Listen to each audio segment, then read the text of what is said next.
Tonight's caucus meeting. I'd like to let everyone know that we're coming out of the executive session, talking about contract negotiations. I'll turn it over to you, Dr. Sterner. Good evening, everybody. Thank you for joining us this evening. Just a couple announcements that I have to kick off tonight. Our Buildings and Grounds meeting was scheduled for April 22nd, 2025.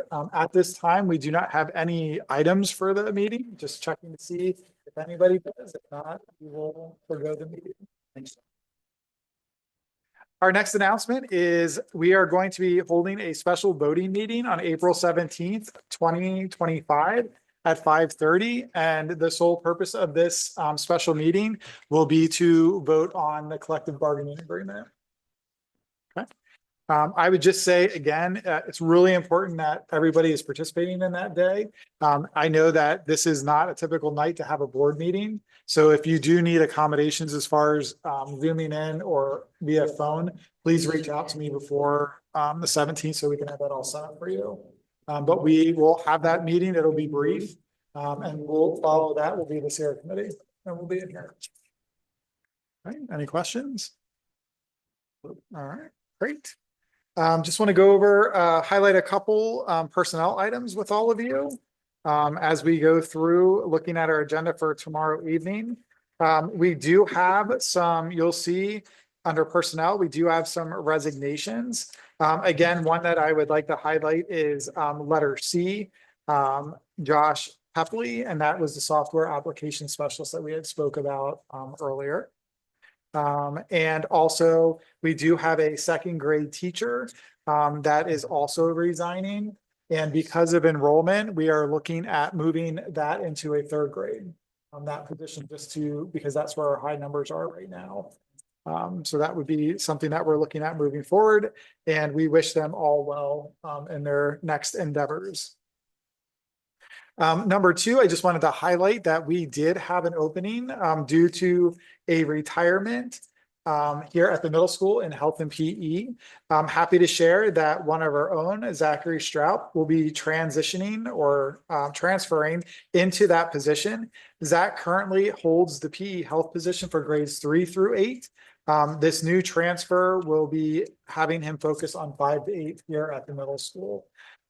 As you know, that will then open up a position at the elementary. So we're looking at that right now, and we'll get ready to post that once we look at a couple of things. And if you look down through there are on number 3, we're also looking at adding a mentor. So that will be up for your approval. And looking at number 4, our summer camp credit recovery director. Will be also up for approving. Number 5, you will see that we have several coaching positions that will be up for your approval as well. So please take a look at that. Number 6, also volunteer coaches. We do have 2 that are going to be on the agenda for tomorrow evening for you to see as well. Okay. Moving down, it's that time of year. I cannot believe we're there already. Where graduation is right around the corner. It definitely hits a bit different this year for me as not just your superintendent, but my own daughter graduating in our neighboring school districts. So it is a crazy time of year. But you will be brought tomorrow the list of seniors that will be graduating for your approval, which is one of the coolest things I think you get to do as a school board. And also the graduation ceremony is listed there that you'll be approving as well, which would fall on May 29th. We're going to keep our fingers crossed that we have the most beautiful weather ever, right? All right. I'm going to turn the next one over, letter D, for Justin to highlight. Sure. So the Therabil, we currently have this contract, and as it says here, it says on an as needed basis, but we use their services for behavioral support and elementary regular education. And then the occupational therapy services. We've dealt with this company for at least 7 years. They do very good work for us. But this is just the updated contract for 25-26, and this is currently in the budget. All right. Thank you, Justin. I am happy to go to letter E because we are in full swing of doing our policy review. By doing first reads, having our committees in place. And I just want to remind the board the process that we're going through. We have built an internal policy committee with our leadership team. We are meeting monthly to look at our policies. They're going to provide feedback. And then that same month, those will be feedback on the policies that I'm bringing to our policy subcommittee. I wanted to thank Mary, Dan, and Diana for serving on the policy committee. Congratulations, Diana. She's like, what? But we are in full swing. So we now have policies that are in first read and are up for approval for second read. And then we have some in the queue. So that's exactly what we want going. We want 3 clusters working through our system.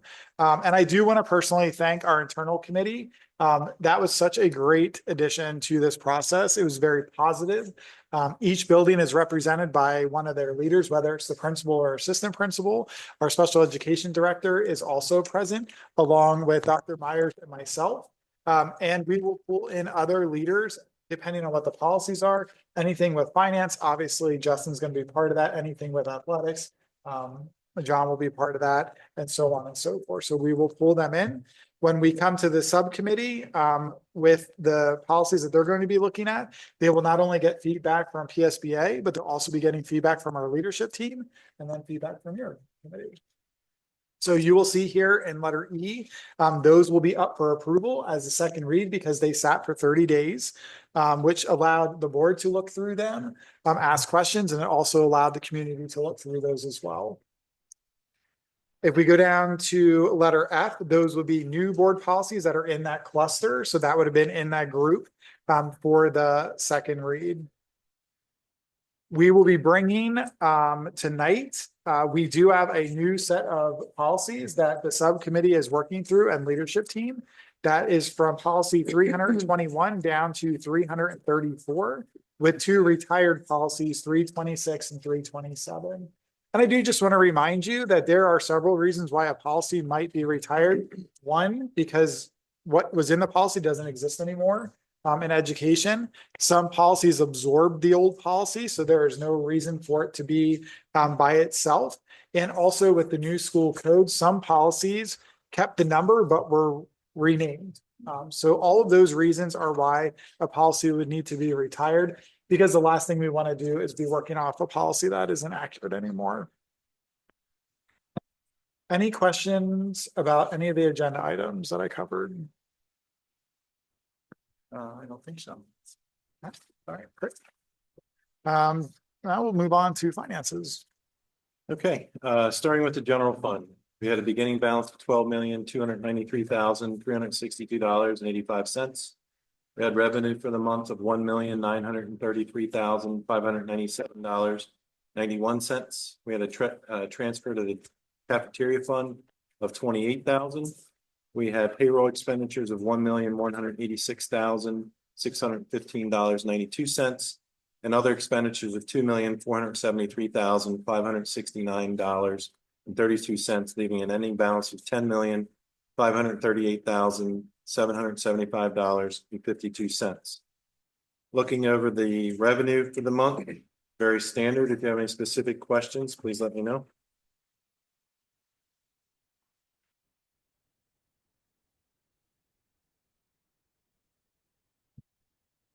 And then moving on to the expenditures, very standard, our utilities, contracted services are larger dollar amounts, along with our cyber charter schools. If you have any specific questions related to any of the expenditures, please let me know.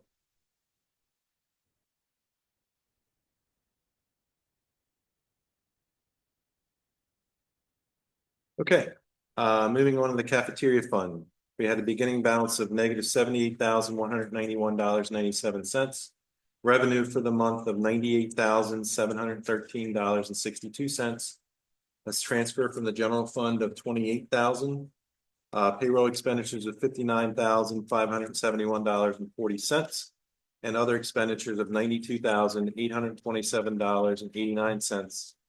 Leaving a negative balance of $103,877.63, factoring in the Federal and state reimbursement for March, we are at $735.69. Our revenue for the month is very standard. If you have any specific questions on the revenue, please let me know. And then moving on to the expenditures, again, very standard food service expenditures. If you have any specific questions, please let me know.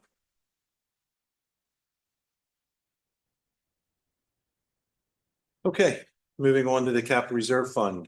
We had a beginning balance of $1,025,050.70. We had interest revenue of $488.56. And we had an expenditures of $12,100, leaving an ending balance of $1,013,439.26. And the expenditure this month was the second half of our coil replacement on one of the main units at the high school. So that is installed and complete. And last but not least is the scholarship fund. We had a beginning balance of $54,034.86. Interest revenue of $4.59, leaving an ending balance of $54,039.45.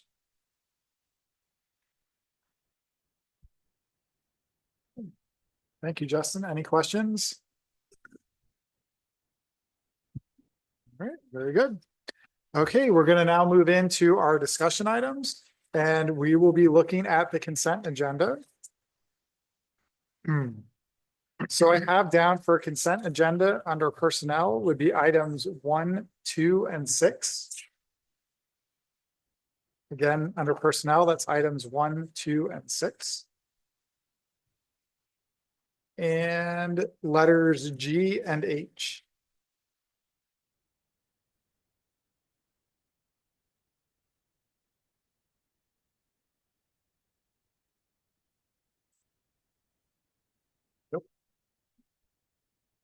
All right. The next item up for discussion, I wanted to talk to you about our Apple agreement. So obviously we know that we are an Apple distinguished school district, which means that we have Apple devices. One of the first things that I did when I came on here as your superintendent was ask where we are with technology. And the reason I asked that is, as you know, in the budget, that is one of the largest items within a budget when it comes to resources for students. So we looked through our inventory, which we needed to update significantly. And what we found in our inventory is we have devices that are all the way to 15 years old that are in hands of either employees or students. Not everybody, but we have some of those that are out there, all the way up until a year ago. So that is a very wide range of devices to manage. Obviously, different operating systems takes different pieces or equipment to update them. And I can tell you our oldest iPads that we currently have are no longer able to be updated. Their shelf life is gone. So what we have done in the past is we've worked through a refresh cycle as a school district. And that refresh cycle kind of got interrupted during COVID, just with funding and so forth, which it did in a lot of school districts. But one thing that I had asked Justin to look at once we were able to fine tune our inventory is looking at a lease option with Apple. It's something I'm very familiar with. I've worked through that in several districts. And if done in some districts, it can be a cost saving. So we wanted to explore the options. We also looked at exploring the options of continuing a refresh cycle like we currently have to see what that would do for us. I am happy to say that working with Apple, we've met with them many times to go through numbers, and they worked with us so that when our devices are done, like we're done using them, you might wonder, like, what do you do with them? Will you actually sell them? There are vendors out there that will sell, or they will buy your devices regardless of how old they are or how new they are. They have a shelf price on them, the going rate. And the great thing about Apple is they did the legwork for us and went to multiple vendors to find us the best deal for buyback. Because what we do is whatever you get in your buyback, you reinvest in new devices. And if you have a robust buyback program, that's going to offset a lot of our costs. So through all of that, we've been working on this, I think, since the first week I got here.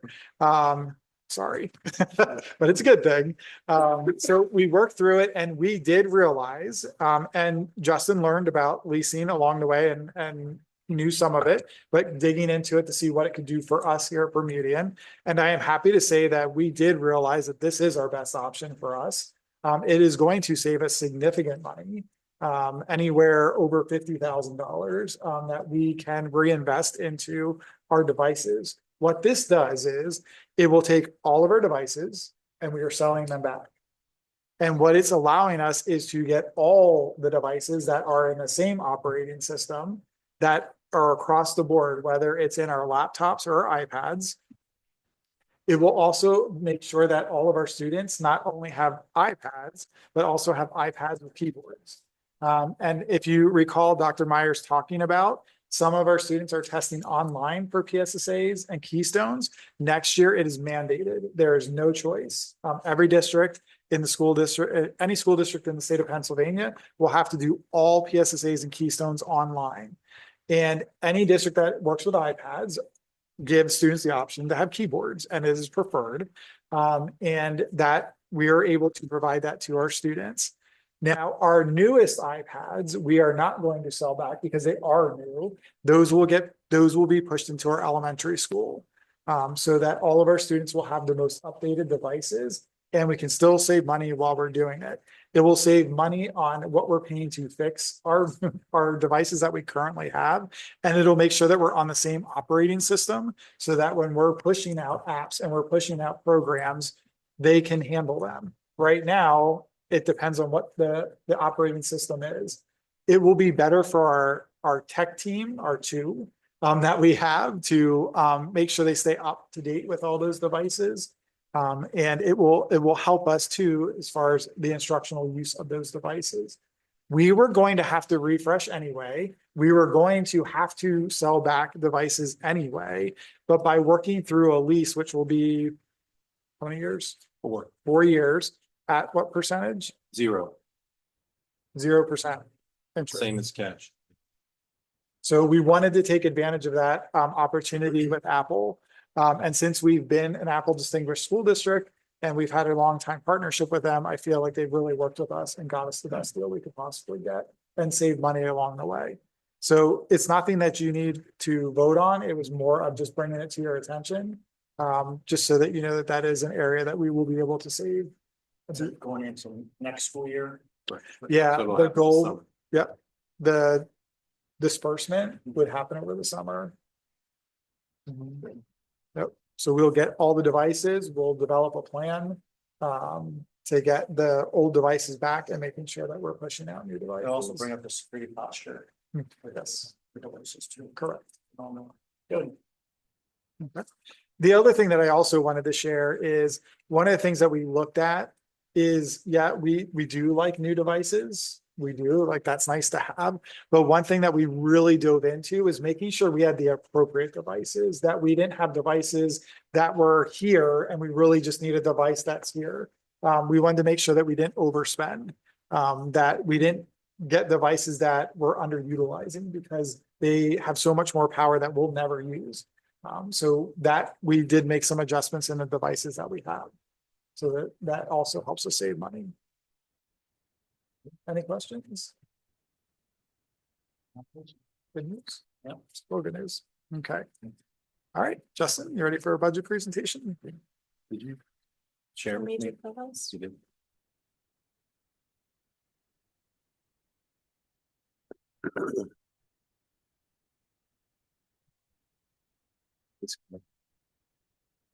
Or you, oh, I was thinking you were connecting. I disconnected. That's fine. I got it.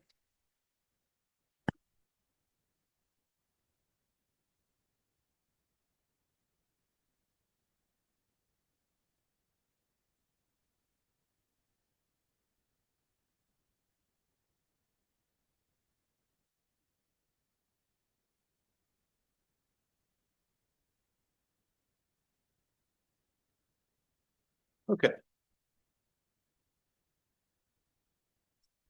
A little bit of a thought.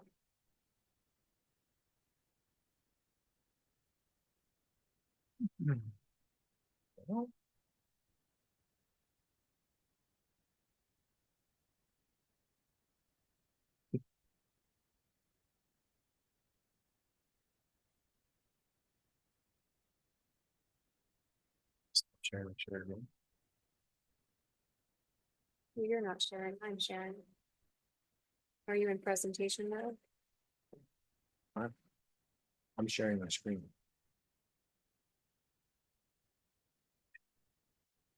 I'm sharing here, he's sharing there, yep.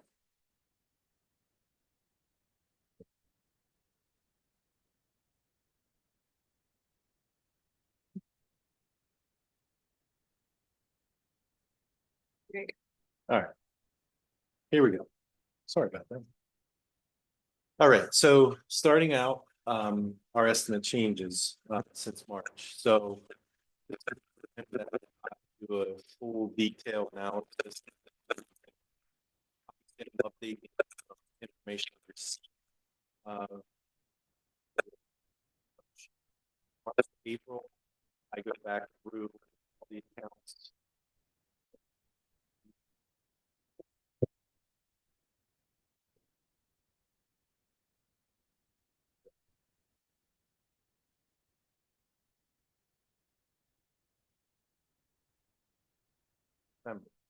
So what this is it's adjustments both to expenditures and to revenue in the estimate.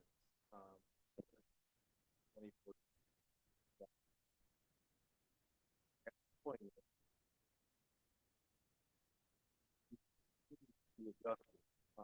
On May and then May to June, because the whole goal is to provide you, the board, with as good, solid information as possible for you to make the decision that you need to make in June with the final budget. Because obviously this plays into what the June amount's going to be. Okay. Again, I'll stress that they are estimates and things occur. And things happen, but I do my best to try to provide you as much accurate information as possible. So with all that being said, now the current year estimates show revenue exceeding expenditures by that amount there of $55,709. Okay. So that's both adjustments to expenditures and revenue both. Okay.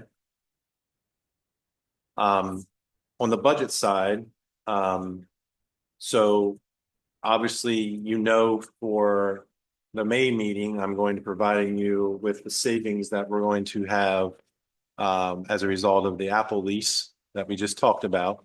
That's not included in these figures, so you can guarantee you're going to see that in May.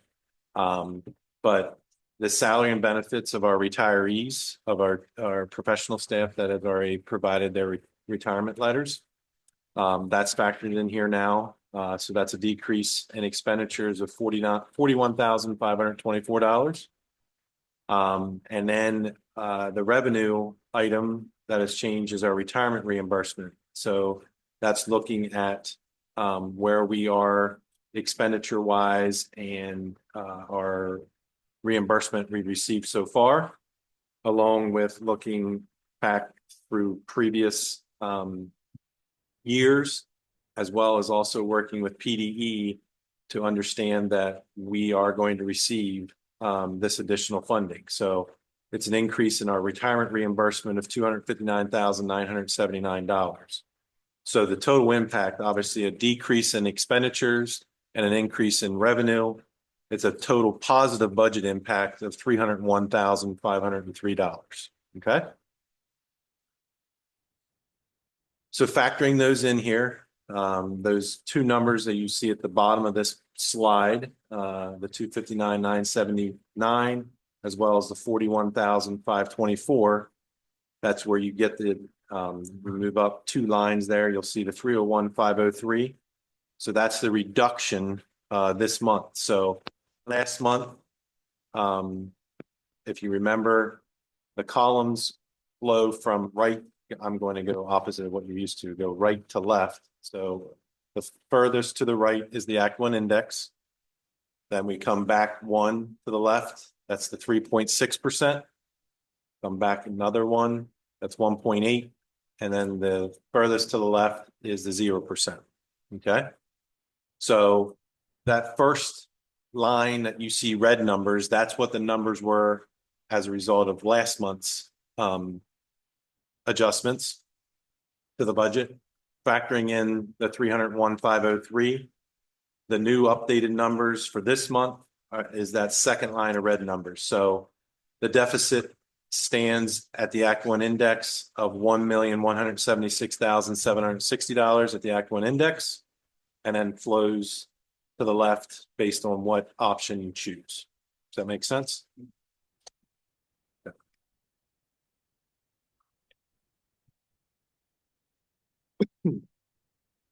All right. Here's this slide that I said that you will see every month. This provides the dollars associated with each option, whether it's Act One index, the 3.6, the 1.8, or the 0. And the corresponding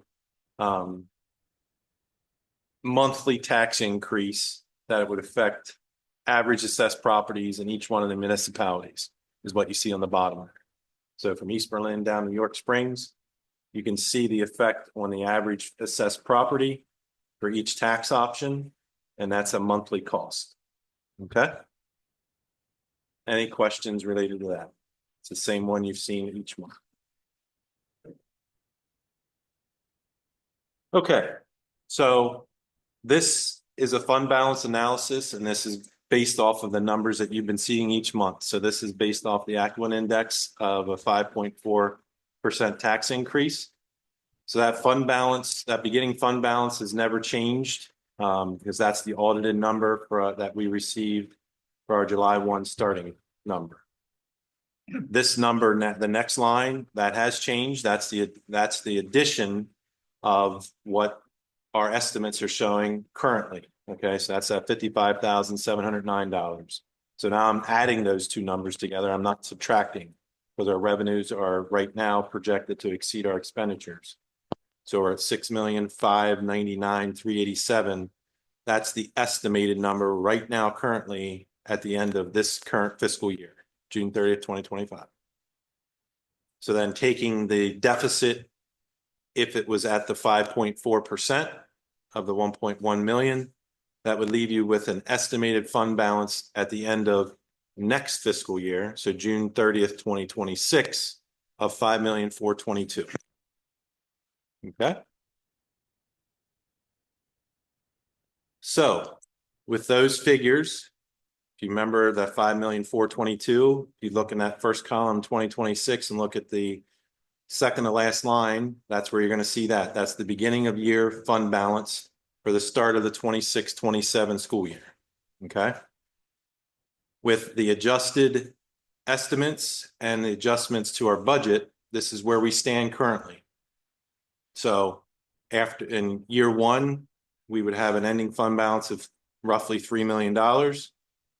Year two, we've dropped the amount of the deficit down below $1 million, which is 757.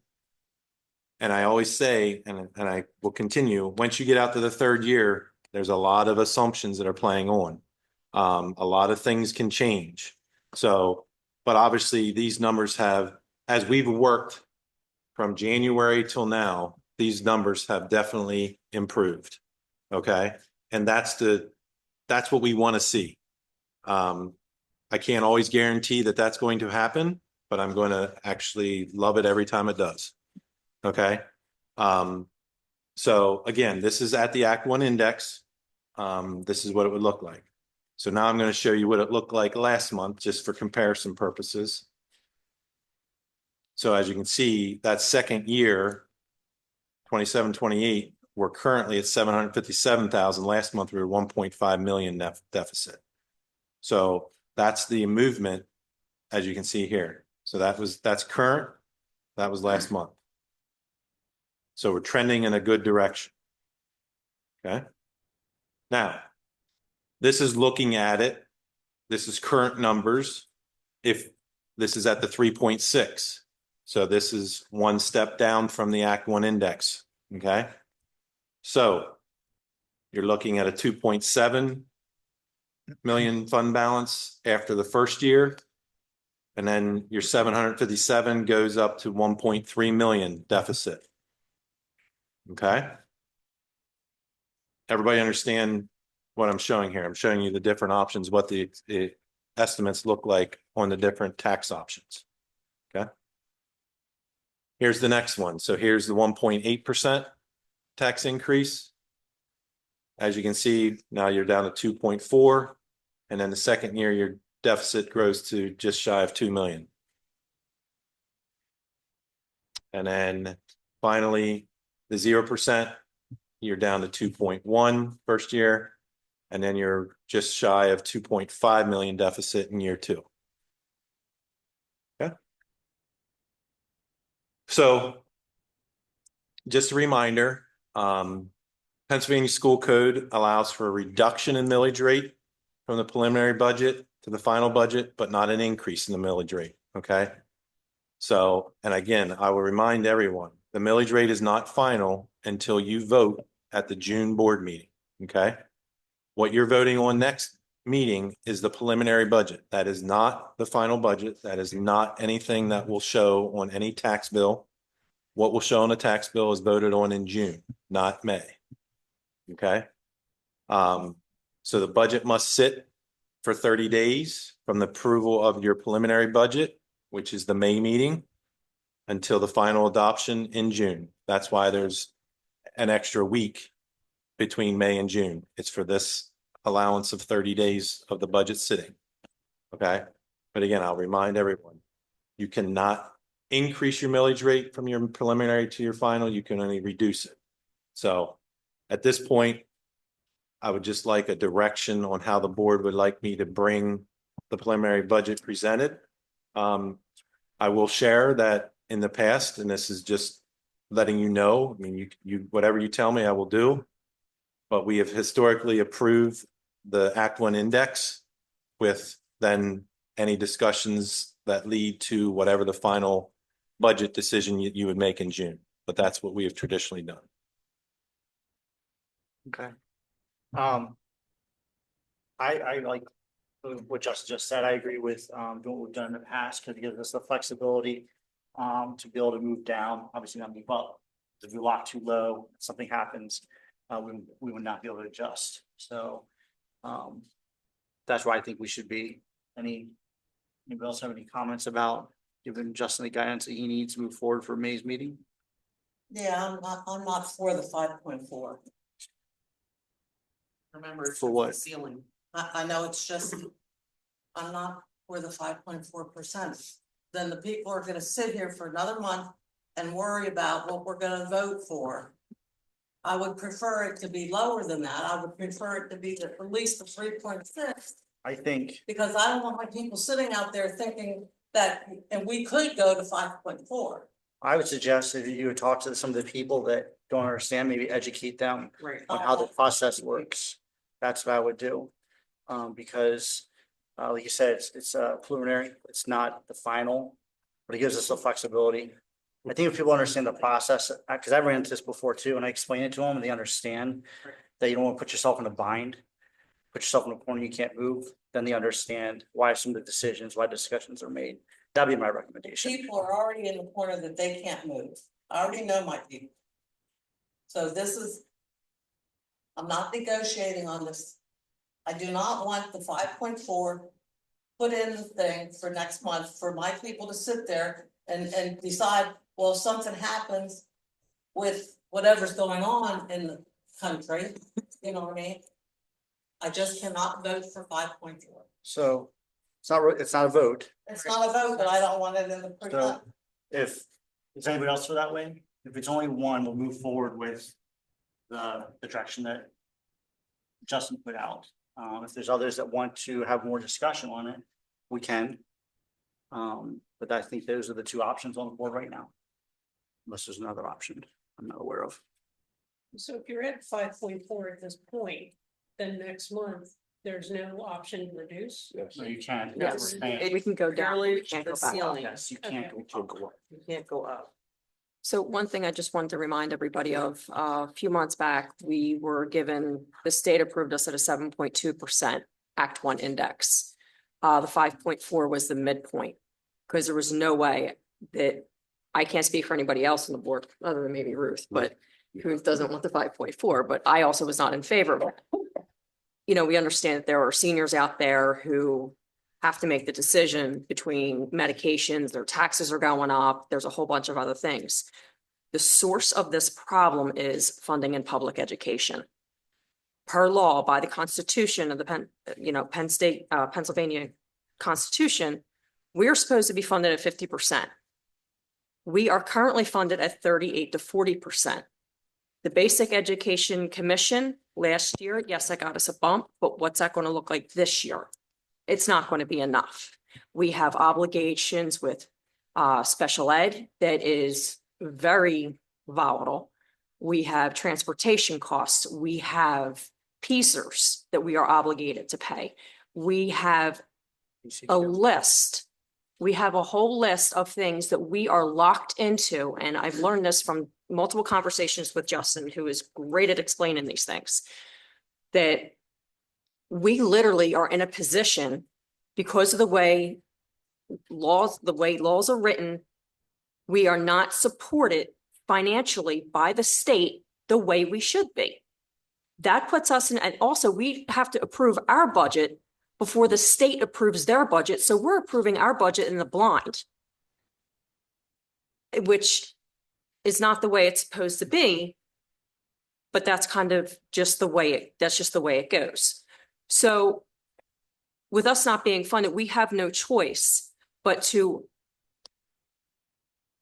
move ahead and tax the people at the local area, because the state is not supporting us the way they legally are required to. And on top of that, we are compounded with obligated expenses. So the issue for us, we're stuck in a bind, because how are we supposed to keep our lights on? How are we supposed to provide services for our students? What are we supposed to do to keep this district running, to optimize teacher effectiveness, student outcomes? What are we supposed to do? So 7.2 was completely out of the question. 5.4 is the midpoint. And then you add on top of that ACTI. So we have a whole litany of bills, whole list of bills that we are dealing with, and no money to pay for it from the state. So I understand what you're saying, but I also understand we have an obligation to the community and those parents of the kids that we serve. and that's a sticky point. Yes. But we I agree. also People have could lose an their houses, obligation too. to the rest of the community for those seniors, as well as people that do not have children. So yes, that obligation is there, understanding your point about the 5.4, but also understanding Ruth's comment. So if we talk about the 5.4 with the possible ability of going lower, if I'm understanding correctly, then that's something that should definitely be open to discussion. Oh, absolutely. Yeah. Open to discussion. But But it's as just far as something the that, the obligations is twofold. but that's the sticky point that we're in. And that was just something that I wanted to make, some of our newer members aware of, the community as a whole, as they listen to the meeting, that this is the situation we're in. We need to consider the seniors who are stuck.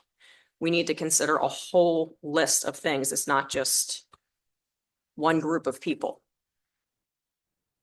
That's why we do this every year.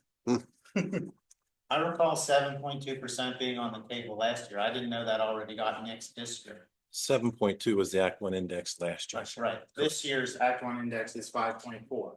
Right. And I recall, I'm Yeah. going to I was getting be, mixed up. and devil's advocate to Ruth. Last year, Ruth said 7.2 was out of the question, but 5.4 was okay last year. So I think that we should probably stay at 5.4. But we didn't vote last year for 5.4. I understand we don't have to vote for 5.4 this year either. Thanks for pointing it out, Justin. I've missed that, the 7.2. All good discussions. point. Anybody else have any input? This is why we're here. Our decisions. Good comments though, I appreciate it. Dan, I guess my idea was that too, is one thing we haven't always done a good job of is planning, not planning ahead. Us as a board talking about what our plan is then too. I think this board has an opportunity to discuss like a 4-year plan for taxes. I think that might make some of the apprehension for something like an Act One index more agreeable. Like that Act One index is $800,000 for the school district. So if you guys could talk with your voters and other people in the community about what your plan is for the next 4 years, like you have an opportunity to control the budget for the next 4 years. So if we do Act One this year, that'd be $800,000 for the next 4 years that we get. And then what you could talk about then is if we did Act One this year, then maybe in the next 4 years, there could be a year where 0 is on the table. Then that way you can balance it then too, but explain to people that this year we're going to hit you with a bump, but it's going to make the district $800,000. It's going to make the district, and we're going to be able to do it and make up our expenditures, and we'll get that for the next 4 years. But now because we've done that, maybe then 1 year there can be a 0. And then maybe 2 years after that, then we can go with a more moderate increase or something. But I just meant that's not something that we've often discussed at this board. We've kind of had this exact same conversation that we're having right now. We've had that every year I've ever been here. We've had the same arguments we've ever had. But the one difference we haven't done before is taken an opportunity to discuss what we think maybe a 4-year plan would look like, because you guys have that opportunity now then too. So if you can get that $800,000, and then that's one of the reasons why Justin's slide is so nice then too.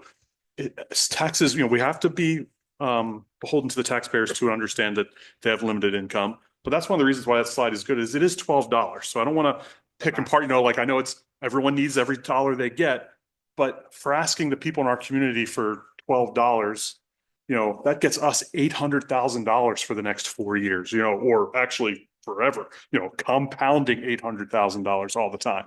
So it's just that investment that our local taxpayers have already made in our school district. So it's our job to make sure that we continue to invest that money the right way. And I think it can be more palatable to the people in our community when we explain to them what our long range plan is as a school board. Because when they see that max tax increase, they see that Act One, they're always concerned that it's always going to be that way all the time. And now you are in a position to tell them it's not going to be that way all the time, and give us a chance then to make that investments because of the responsible planning by our school district. We're in a good situation. And now here's our 4-year plan for that tax increase. So I just suggest maybe having a conversation over not just this year, but maybe what you foresee the financial plan over the next 4 years could be beneficial. No, absolutely agree.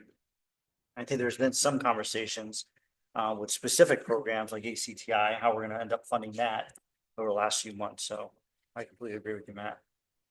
This is where it happens at. I recall last year there being, I think, a homestead, farmstead Right. reimbursement or something of that nature. Right. We Is won't there know when does that information become? Okay. May.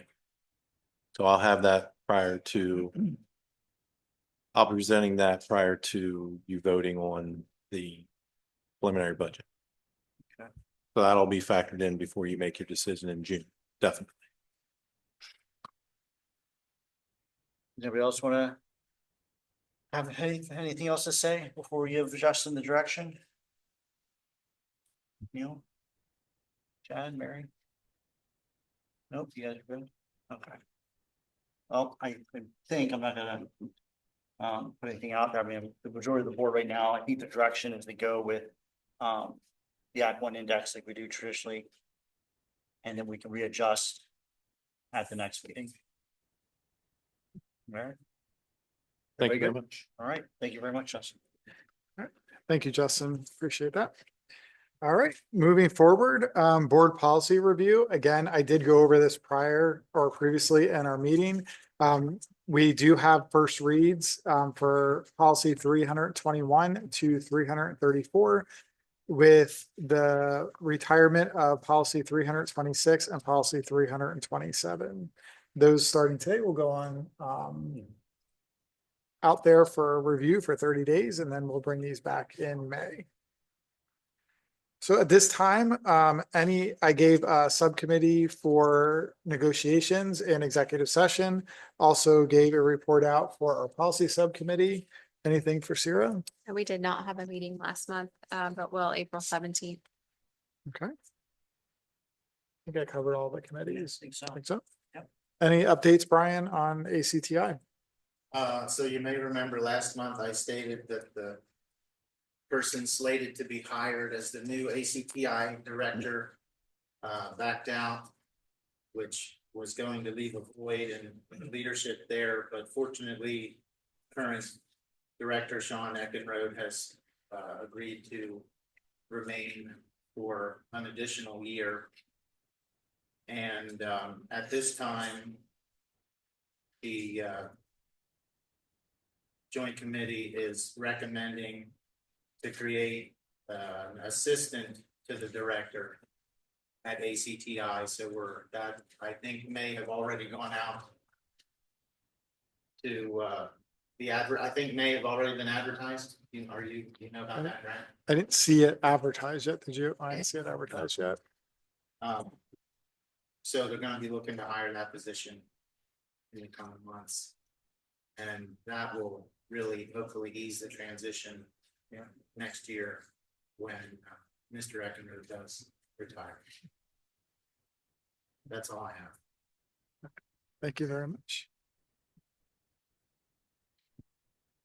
All right. All right, looks like brings us to the end of the caucus, and now we'll open it up for public comment. If there's any public comment, we'll just leave it to, no public comment. All right. Well, with that being said, we are done. We're adjourned, thank you. And we're gonna stay online, or we're gonna be on executive session again, pick up where we left off with contract negotiation. Thank you.